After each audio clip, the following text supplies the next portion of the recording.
Hi friends, welcome to Flames to Fashion. So இன்னைக்கு கவிஸ் குக்கிங்ல துளசி tea தான் நான் போட போறேன். கவிஸ் கார்டனிங்ல நீங்க போய் பாத்தீங்க அப்படினாக்கா என் வீட்ல துளசி தோட்டம் எவ்வளவு இருக்கு அப்படினு சொல்லிட்டு நான் உங்களுக்கு வீடியோ போட்டுருக்கேன். அதுக்கான வீடியோஸ் அதுல இருக்கும். இன்னைக்கு நான் எடுத்துக்கிறது வந்து ராமர் துளசி. இது வந்து fragrance நல்லா இருக்கும். பட் இதனுடைய எப்படி சொல்றது? அது வந்து கொஞ்சம் லைட்டா தான் இருக்கும். சோ இன்னைக்கு நம்ம துளசி டீ தான் போட போறோம். அதுக்கு என்ன பண்றேன் ஒரு 10 துளசி இலைகள் பறிச்சிட்டு வந்துட்டேன். ப்ளஸ் இதில் 1.25 டம்ளர் தண்ணி ஊற்றிட்டேன்.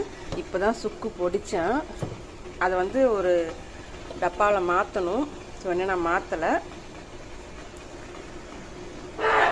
சுக்கு ஒரு 1/4 ஸ்பூன் சுக்கு போட்டுக்கிட்டேன். ஸோ இதை நல்லா கொதிக்க விடுவோம். இப்போ நல்லா கொதிச்சிருச்சு.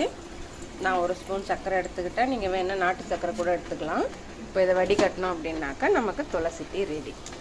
ஸோ ஈவினிங் டைமில் இந்த துளசி டீ என்னுடைய ரொம்ப ஃபேவரேட். நான் இதை அடிக்கடி செஞ்சு குடிப்பேன். இதனால் என்ன நன்மைகள் பார்த்தீங்க அப்படின்னாக்கா முதல்ல பிரெயின் செல்ஸை காம் பண்ணும். ரொம்ப ரஷ்ஷில் இருக்கக்கூட ஒர்க்கிங் உமன்ஸ்லாம் இந்த துளசி டீயை நீங்கள் ஈவினிங் டைமில் எடுத்துக்கிறது ரொம்பவும் நல்லது. ட்ரை பண்ணி பாருங்கள். தேங்க்ஸ் ஃபார் வாட்சிங்.